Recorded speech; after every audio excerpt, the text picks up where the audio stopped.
रामायण क्या है? एक रात की बात है।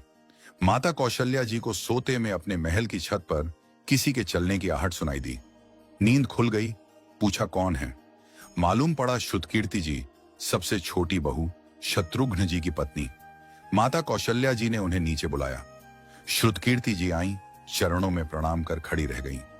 माता कौशल्या जी ने पूछा, श्रुति, इतनी रात को अकेली छत पर क्या कर रही हो बेटी? क्या नींद नहीं आ रही? शत्रुघ्न कहाँ है? श्रुति कीर्ति की आंखें भर आईं, मां की छाती से चिपटी, गोद में सिमट गईं। बोली, मां, उन्हें तो देखे हुए 13 वर्ष हो गए। उफ! कौशल्या जी का हृदय कांप कर झटपटा गया। तुरंत आवाज लगाई। सेवक दौड़े आए। आधी रात ही पालकी तैयार हुई। आज शत्रुघ्न जी की खोज होगी। मां चली। आपको मालूम है शत्रुघ्न जी कहाँ मिले?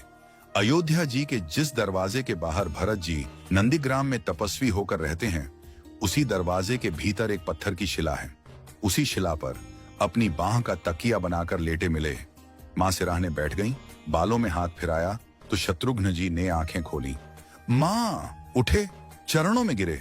मां, आपने क्यों कष्ट किया? मुझे बुलवा लिया होता। मां ने कहा, शत्रुघ्न यहां क्यों? शत्रुघ्न जी की रुलाई फूट पड़ी। बोले, मां, भैया राम जी पिताजी की आज्ञा से वन चले गए। भैया लक्ष्मण जी उनके पीछे चले गए। भैया भरत जी भी नंदीग्राम में हैं। क्या ये महल, ये रथ, ये राजसी वस्त्र विधाता ने मेरे ही लिए बनाए हैं? माता कौशल्या जी निरुत्तर रह गईं। देखो क्या है ये राम कथा। ये भोग की नहीं, त्याग की कथा है। यहां त्याग की ही प्रतियोगिता चल रही है और सभी प्रथम हैं। कोई पीछे नहीं रहा। चारों भाइयों का प्रेम और त्याग एक दूसरे के प्रति अद्भुत, अभिनव और अलौकिक है। रामायण जीवन जीने की सबसे उत्तम शिक्षा देती है। भगवान राम को 14 वर्ष का वनवास हुआ तो उनकी पत्नी सीता मैया ने भी सहर्ष वनवास स्वीकार कर लिया। परंतु बचपन से ही बड़े भाई की सेवा में रहने वाले लक्ष्मण जी कैसे राम जी से दूर हो जाते? माता सुमित्रा से तो उन्होंने आज्ञा ले ली थी वन जाने की, परंतु जब पत्नी उर्मिला के कक्ष की ओर बढ़ रहे थे तो सोच रहे थे कि मां ने तो आज्ञा दे दी, परंतु उर्मिला को कैसे समझाऊंगा, क्या बोलूंगा उनसे? यही सोच विचार करके लक्ष्मण जी जैसे ही अपने कक्ष में पहुंचे तो देखा कि उर्मिला जी आरती का थाल लेके खड़ी थी और बोली, आप मेरी चिंता छोड़ प्रभु, श्री राम की सेवा में वन को जाओ। मैं आपको नहीं रोकूंगी। मेरे कारण आपकी सेवा में कोई बाधा ना आए, इसलिए साथ जाने की जिद भी नहीं करूंगी।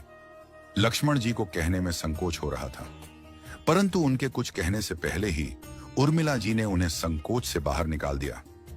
वास्तव में यही पत्नी का धर्म है। पति संकोच में पड़े उससे पहले ही पत्नी उसके मन की बात जानकर उसे संकोच से बाहर कर दे। लक्ष्मण जी चले गए, परंतु 14 वर्ष तक उर्मिला ने एक तपस्विनी की भांति कठोर तप किया।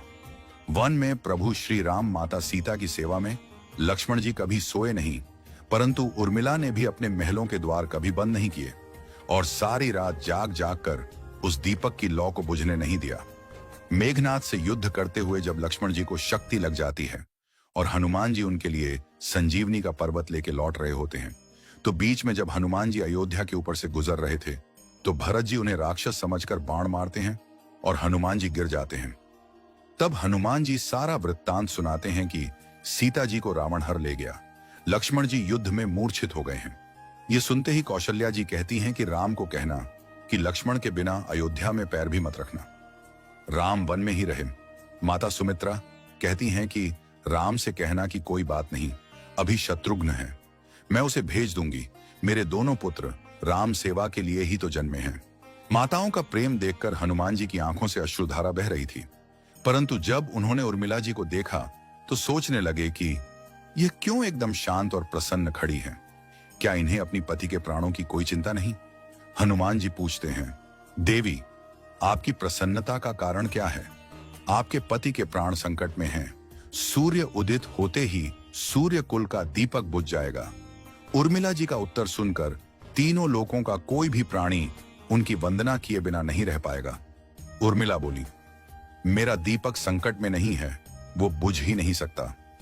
रही सूर्योदय की बात, तो आप चाहें तो कुछ दिन अयोध्या में विश्राम कर लीजिए, क्योंकि आपके वहां पहुंचे बिना सूर्य उदित हो ही नहीं सकता। आपने कहा कि प्रभु श्री राम मेरे पति को अपनी गोद में लेकर बैठे हैं। जो योगेश्वर प्रभु श्री राम की गोदी में लेटा हो, काल उसे छू भी नहीं सकता। यह तो वो दोनों लीला कर रहे हैं। मेरे पति जब से वन गए हैं तब से सोए नहीं हैं।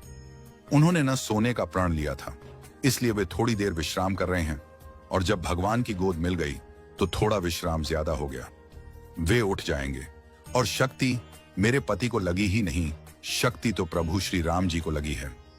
मेरे पति की हर श्वास में राम है, हर धड़कन में राम, उनके रोम रोम में राम है, उनके खून की बूंद बूंद में राम है।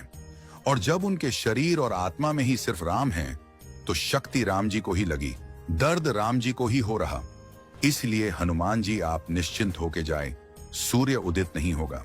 राम राज्य की नींव जनक जी की बेटियां ही थीं, कभी सीता तो कभी उर्मिला।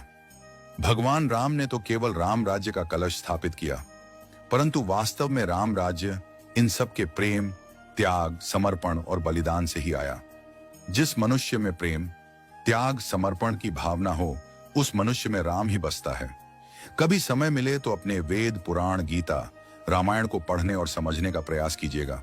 जीवन को एक अलग नजरिए से देखने और जीने का सुर मिलेगा। लक्ष्मण सा भाई हो, कौशल्या माई हो, स्वामी तुम जैसा मेरा रघुराय हो, नगरी हो अयोध्या सी, रघुकुल सा घराना हो, चरण हो राघव के जहां मेरा ठिकाना हो त्याग भरत जैसा, सीता सी नारी हो, लवकुश के जैसी संतान हमारी हो, श्रद्धा हो श्रवण जैसी, सबरी सी भक्ति हो, हनुमत के जैसी निष्ठा और शक्ति हो। ये रामायण है, पुण्य कथा श्री राम की। जय जय श्री राम।